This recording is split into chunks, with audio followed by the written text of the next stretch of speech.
नमस्कार, मैं अनुपम आलोक और आप देख रहे हैं अनुपम ज्ञान।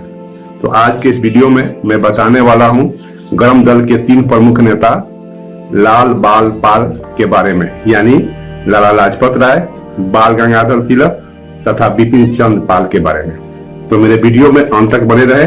और हाँ, आपसे आग्रह है कि अभी तक मेरे चैनल अनुपम ज्ञान को सब्सक्राइब नहीं किए हों तो कृपया सब्सक्राइब कर बेल आइकन को अवश्य दबा दें, जिससे इसी तरह के ज्ञानवर्धक और मनोरंजक वीडियो हमेशा आपको मिलता रहे। तो आइए शुरू करते हैं 3 प्रमुख गरम दल के नेता लाल बाल पाल। भारत के गरम दल के नेता नंबर 1 पर जो स्थान उभर कर आता है वह है पंजाब केसरी लाला लाजपत राय का। लाला लाजपत राय भारत के एक प्रमुख स्वतंत्रता सेनानी तथा गरम दल के 3 प्रमुख नेताओं में से एक थे। इन्होंने पंजाब नेशनल बैंक और लक्ष्मी बीमा कंपनी की स्थापना भी की थी। लाला लाजपत राय को पंजाब केसरी यानी पंजाब का शेर भी कहा जाता है। लाला लाजपत राय का जन्म पंजाब के मोगा जिला अंतर्गत दूधिके गांव में 28 जनवरी 1865 को जैन परिवार में हुआ था। इनके माता का नाम गुलाब देवी तथा पिता का नाम मुंशी राधा किशन था। इनकी पत्नी का नाम राधा था। इनके 2 बच्चे प्यारे लाल अग्रवाल तथा अमृत राय अग्रवाल थे। लाला लाजपत राय की शिक्षा गवर्नमेंट कॉलेज राजकीय उच्चतर माध्यमिक विद्यालय रेवाड़ी में हुई। लाला लाजपत राय ने उस समय हरियाणा के रोहतक और हिसार शहरों में वकालत की। ये 3 प्रमुख राष्ट्रीय कांग्रेस के गरम दल के प्रमुख नेता थे। बाल गंगाधर तिलक और बिपिन चंद्र पाल के साथ इस त्रिमूर्ति को लाल बाल पाल के नाम से जाना जाता है। इन्हीं तीनों नेताओं ने सबसे पहले भारत में पूर्ण स्वतंत्रता की मांग की। बाद में संपूर्ण देश इनके साथ हो गया। लाला जी ने स्वामी दयानंद सरस्वती के साथ मिलकर आर्य समाज को पंजाब में लोकप्रिय बनाया। लाला हंसराज एवं कल्याण चंद्र दीक्षित के साथ मिलकर दयानंद एंग्लो वैदिक डीएवी विद्यालय का प्रचार प्रसार किया। 30 अक्टूबर 1928 को इन्होंने लाहौर में साइमन कमीशन के विरुद्ध आयोजित एक विशाल प्रदर्शन में हिस्सा लिया, जिसके दौरान हुए लाठीचार्ज में ये बुरी तरह से घायल हो गए। उस समय इन्होंने कहा था, मेरे शरीर पर पड़ी एक लाठी ब्रिटिश सरकार के ताबूत में एक कील का काम करेगी। और वही हुआ भी। लाला जी के बलिदान के 20 साल के भीतर ही ब्रिटिश साम्राज्य का सूर्य अस्त हो गया। 17 नवंबर 1928 को इन्हीं चोटों की वजह से लाला लाजपत राय का देहांत हो गया। भारत के गरम दल के नेता नंबर 2 पर जो नाम उभर कर आता है वह है स्वतंत्रता संग्राम के जनक बाल गंगाधर तिलक का। बाल गंगाधर तिलक को भारतीय स्वतंत्रता संग्राम का जनक माना जाता है। वे बहुमुखी प्रतिभा के धनी थे। बाल गंगाधर तिलक एक समाज सुधारक, स्वतंत्रता सेनानी, राष्ट्रीय नेता के साथ साथ भारतीय इतिहास, संस्कृत, हिंदू धर्म, गणित और खगोल विज्ञान जैसे विषयों के विद्वान भी थे।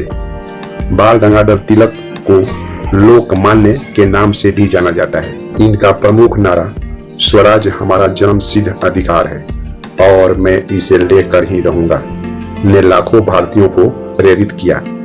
बाल गंगाधर तिलक का जन्म 23 जनवरी 1856 को महाराष्ट्र के रत्नागिरी के एक चित्तपवन ब्राह्मण कुल में हुआ था। इनके पिता गंगाधर रामचंद्र तिलक संस्कृत के विद्वान और एक प्रख्यात शिक्षक थे।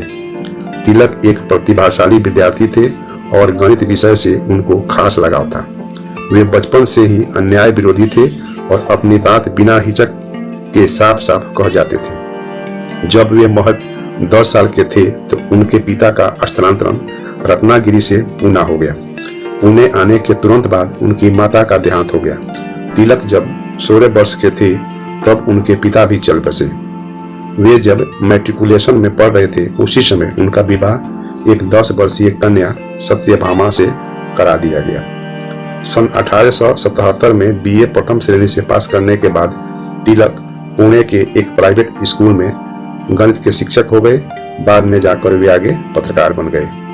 वे अपने सहयोगी आगरकर और महान समाज सुधारक विष्णु शास्त्री चिपळूणकर के साथ मिलकर डेक्कन एजुकेशन सोसाइटी की स्थापना की, जिसका मुख्य उद्देश्य देश के युवाओं को उच्च शिक्षा प्रदान करना था। डेक्कन एजुकेशन सोसाइटी की स्थापना के पश्चात तिलक ने 2 साप्ताहिक पत्रिकाओं केसरी और मराठा का प्रकाशन शुरू किया।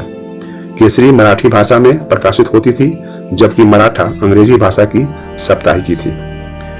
इसके माध्यम से तिलक ने भारतीयों के संघर्ष और परेशानियों पर प्रकाश डाला।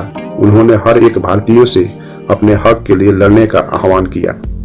तिलक ने बाल विवाह जैसे कुरीतियों का विरोध किया और इसे प्रतिबंधित करने की मांग की। वे विधवा विवाह के प्रबल समर्थक थे। तिलक एक कुशल संयोजक भी थे। गणेश उत्सव और शिवाजी के जन्म उत्सव जैसे सामाजिक उत्सवों को प्रतिष्ठित कर उन्होंने लोगों को एक साथ जोड़ने का कार्य किया। सन 1897 में अंग्रेजी सरकार ने तिलक पर भड़काऊ लेखों के माध्यम से जनता को उकसाना, कानून को तोड़ना और शांति व्यवस्था भंग करने का आरोप लगाकर उन्हें 1.5 साल की सश्रम कारावास की सजा सुनाई। फिर दूसरी बार सन 1906 में अंग्रेजी सरकार ने तिलक को विद्रोह के आरोप में गिरफ्तार कर 6 साल की सजा सुनाई और उन्हें मंडेला बर्मा के जेल में डाल दिया। जेल में तिलक ने अपनी प्रसिद्ध पुस्तक गीता रहस्य की रचना की।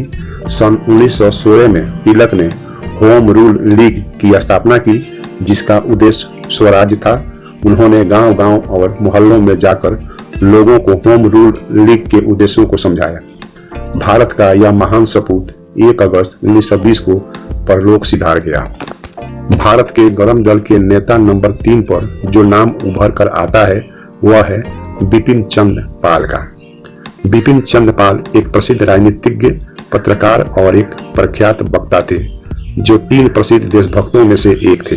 इन्हें लाल बाल पाल की तिकरी के नाम से भी जाना जाता था। वे लाला लाजपत राय तथा बाल गंगाधर तिलक के साथ स्वदेशी आंदोलन में प्रमुख रूप से शामिल थे। उन्होंने पश्चिम बंगाल के विभाजन का विरोध भी किया था। बिपिन चंद्र पाल का जन्म 7 नवंबर 1858 को बांग्लादेश के हबीबगंज जिला के सिलहट नामक गांव में हुआ था। उनके माता का नाम नारायणी देवी तथा पिता का नाम रामचंद्र पाल था। बिपिन चंद्र पाल को क्रांतिकारी विचारों का जनक कहा जाता है। वे शिक्षा ग्रहण करने के लिए कोलकाता आए और वहां के प्रेसिडेंसी कॉलेज में दाखिला कराया, परंतु स्नातक की पढ़ाई पूरी होने से पहले ही उन्होंने पढ़ाई छोड़ दी। हालांकि बिपिन चंद्र पाल की पढ़ाई लिखाई में ज्यादा रुचि नहीं थी, फिर भी उन्होंने विभिन्न पुस्तकों का व्यापक रूप से अध्ययन किया। उन्होंने अपने कैरियर की शुरुआत एक स्कूल के मास्टर के रूप में की। बिपिन चंद्र पाल ने कलकत्ता पब्लिक पुस्तकालय में एक पुस्तकालय अध्यक्ष के रूप में भी काम किया। वह केशव चंद्र सेन के साथ शिवनाथ शास्त्री, बीके गोस्वामी एवं एस.एन. बनर्जी के संपर्क में भी रहे हैं। बिपिन चंद्र पाल को राजनीति में सक्रिय रूप से शामिल होने के लिए बिपिन चंद्र सेन के व्यक्तित्व ने बहुत अधिक आकर्षित किया। जल्द ही वह तिलक, लाला एवं अरविंद के संपर्क में आकर उग्रवादी देशभक्ति से भी प्रेरित हो गए। सन 1898 में वह तुलनात्मक धर्मशास्त्र का अध्ययन करने के लिए इंग्लैंड गए थे, परंतु असहयोग आंदोलन के अन्य नेताओं के साथ अपने स्वदेशी विचार विमर्श का प्रचार करने के लिए वापस आ गए। स्वयं एक पत्रकार होने के नाते बिपिन चंद्र पाल ने देशभक्ति भावनाओं और सामाजिक जागरूकता को फैलाने में अपने पेशे का भी इस्तेमाल किया। वह डेमोक्रेट, स्वतंत्र एवं कई अन्य पत्रिकाओं और समाचार पत्रों के संपादक थे। उन्होंने बंगाल में रानी विक्टोरिया पर आधारित एक जीवन कहानी को भी प्रकाशित किया। स्वराज एवं वर्तमान की स्थिति में द सोल ऑफ इंडिया उनके द्वारा लिखी गई 2 प्रसिद्ध पुस्तकें हैं। बिपिन चंद्र कभी न हारने वाले व्यक्ति थे। वह अपने सिद्धांतों का पूर्णतः पालन करते थे। उन्होंने हिंदुत्व की बुराइयों और बुरे व्यवहारों के खिलाफ अपना विरोध प्रदर्शन किया। वह ब्राह्मण समाज के सदस्य थे और पुरुषों एवं महिलाओं की समानता में विश्वास रखते थे। उन्होंने विधवा, महिला शिक्षा और उनके पुनर्विवाह को भी प्रोत्साहित किया। भारत के सबसे बड़े देशभक्त के रूप में इस महान क्रांतिकारी का सन 1932 में निधन हो गया। तो मेरे वीडियो को लाइक करें और कमेंट कर बताएं कि यह वीडियो कैसा लगा। धन्यवाद।